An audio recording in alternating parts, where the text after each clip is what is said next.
It's time to sit back, relax, and listen to Change Your Attitude, Change Your Life. Change Your Attitude, Change Your Life will inspire, motivate, and empower you. Live your best life now. Listen, learn, think, and decide. Change your attitude, change your life. And now, here's your host, Joan Herman.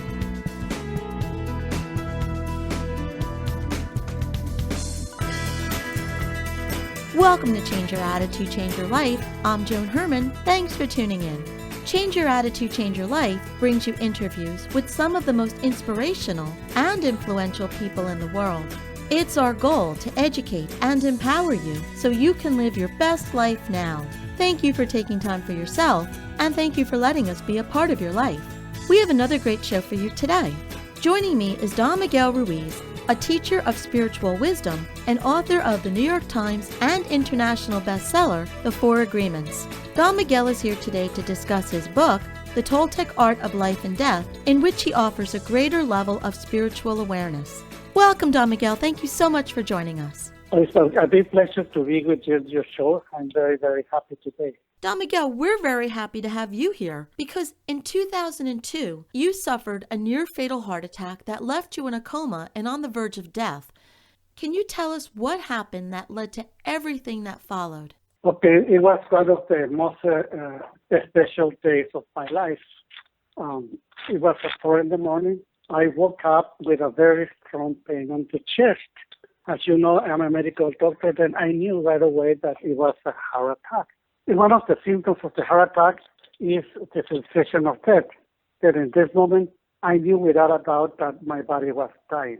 And even that the pain was very, very strong, I was feeling very excited because this is going to be the time that I'm going to have one of the greatest experiences, how to leave my physical body. Anyway, after calling 911 and letting them know my situation, I called my manager, and that time was Stephanie Bureau, to let her know what is going to happen to me and to let everybody know that I have a major heart attack and that they have the opportunity to come and learn how to leave the physical body. But what I didn't know at that time, or I didn't thought about it, is that in intensive care, they will not allow anybody to go see me. Anyway, that was the previous of going into 9 weeks of coma. And Don Miguel, you knew you were having a heart attack, you believed you were dying, and yet you were not afraid. You were fully ready to pass on? Oh, definitely. I was so excited.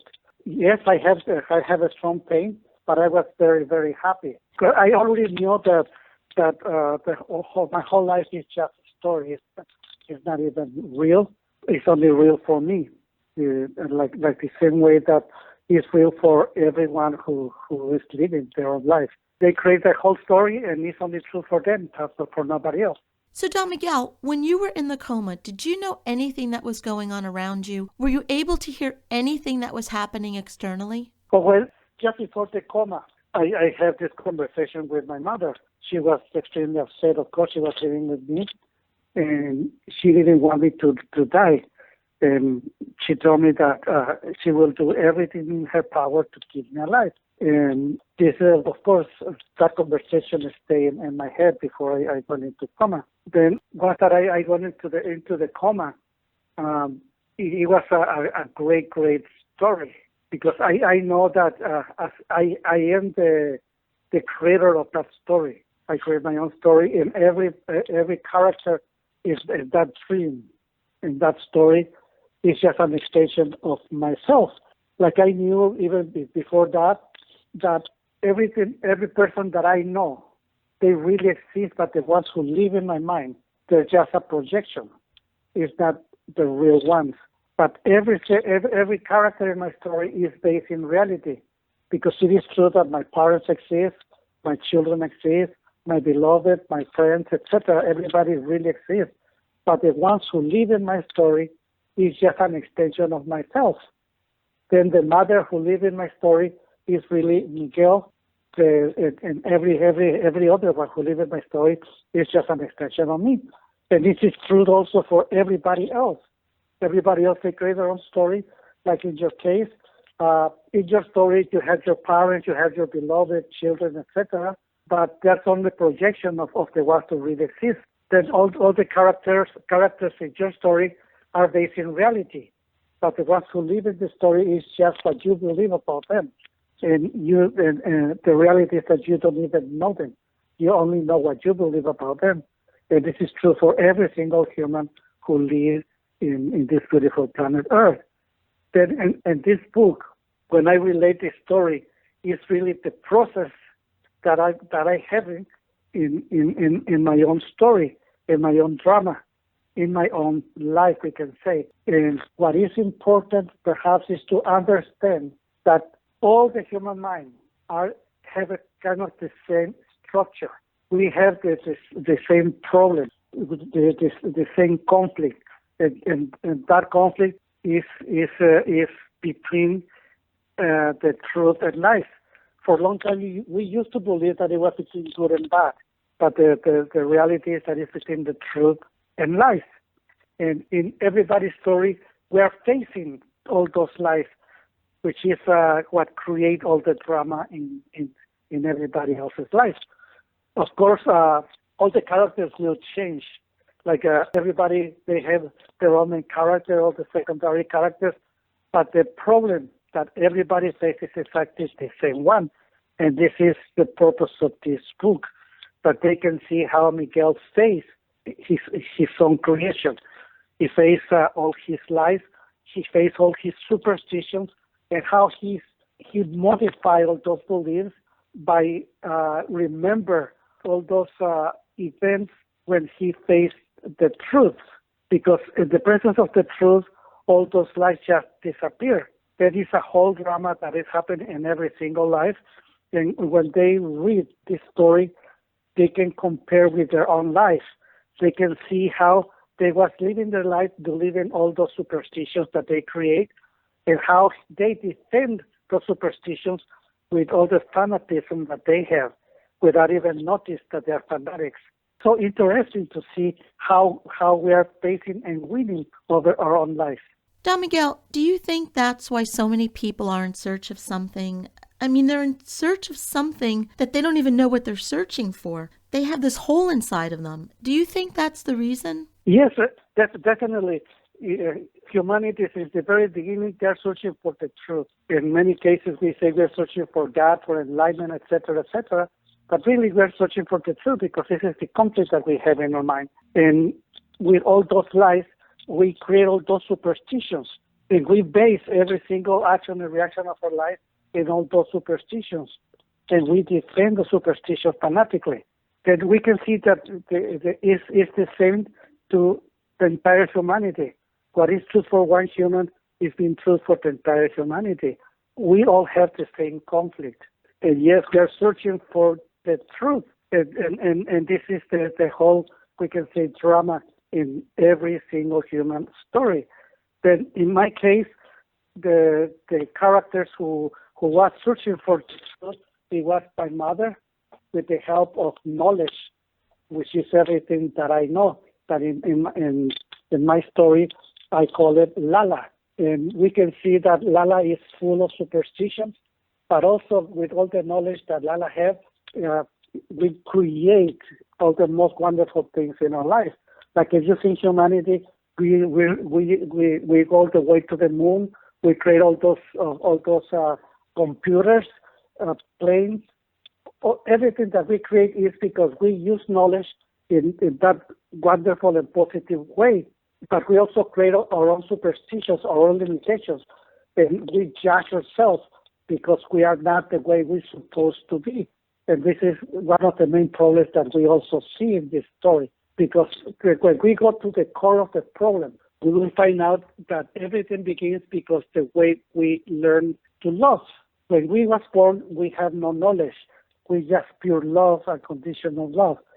But when we learn to love, we learn to love the same way that our parents love, the same way that society loves, the same way that everybody loves, which means we love with conditions. I love you if you let me control you. And this is how we love everybody, and this is how everybody loves us. We love us with conditions. We love us if we allow them to control our life. This is how the whole drama begins. But the worst part is that we learn to love ourselves exactly the same way. We love ourselves with conditions, which means I love myself if I can become what I wish to be, what my parents want me to be, what my beloved want me to be, what my friends want me to be. If I can please everybody, then I can love myself. But until then, I just keep suffering my own judgments. And in that way, we have this wonderful story. It's like you become your own hero in your story, and what you're facing is your own life, your own superstitions. And you can see that every time that you have a memory where the truth arrives, then all those lies just will disappear. And the way that you push yourself to become what you want to go is also disappearing. Then it's a great metaphor that can be used for every single human who ever read this book, because they will really work it with themselves. Don Miguel, what you teach seems so easy, and yet it's so hard for so many people. From everything you've experienced in your life, what can you say to help someone awaken and really begin to live his or her life? What's the important message? The most important is that they need to relearn how to love themselves, to start loving themselves with conditions, that they don't have to be in a certain way to be accepted by themselves. Then you don't have to be what you believe you are. You know, it's like the dogs and the cats. They don't know that they are dogs, they don't know they are cats. They're dogs and cats because we call them that way, but they don't know what they are, and they really don't care. In our case, we know that we are humans, we know the way we should be, we know the way we want it to be, but we are not, and we know that. And we cannot forgive ourselves for not being the way we should be. We cannot forgive ourselves for not for loving ourselves with conditions, which is the main problem. Then when we can love ourselves without conditions, then everything will change right away. If we can just accept ourselves just the way we are, just like magic, everything start changing. And we don't have to look for happiness, because as soon as we love ourselves just the way we are, now we are happy without looking for happiness. The book is The Toltec Art of Life and Death. If you would like more information, you can visit miguelruiz.com. Don Miguel, in our final moments, what would you like to leave our listeners with? Well, I would like to let them know that they can change the world that they create. They can change the story because they are the ones who created. They're the creators. And the way to change their story is not trying to change all the secondary characters, but to change the main character, which means what they believe they are. If they're able to change themselves in that way, just like I say a little before, just like magic, the whole life starts changing and starts shifting, and yes, they can change the world. And that's the reason why I ask everybody that please help us to change the world, your own world, the one that you create, the only one that you really can change.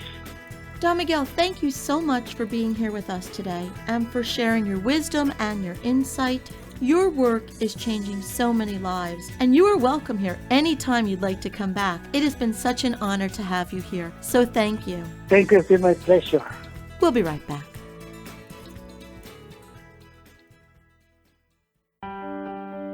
Hi, this is Joan Herman, host of Change Your Attitude, Change Your Life. Did you know that Change Your Attitude, Change Your Life has a free monthly digital magazine that can be read online or emailed to your inbox? Every month, nationally recognized leaders in their field provide information to educate, inspire, and motivate you. We believe in a holistic approach to life, incorporating mind, body, and spirit. Check out a copy of Change Your Attitude, Change Your Life 24/7. Visit cyacyl.com and be sure to tell your friends.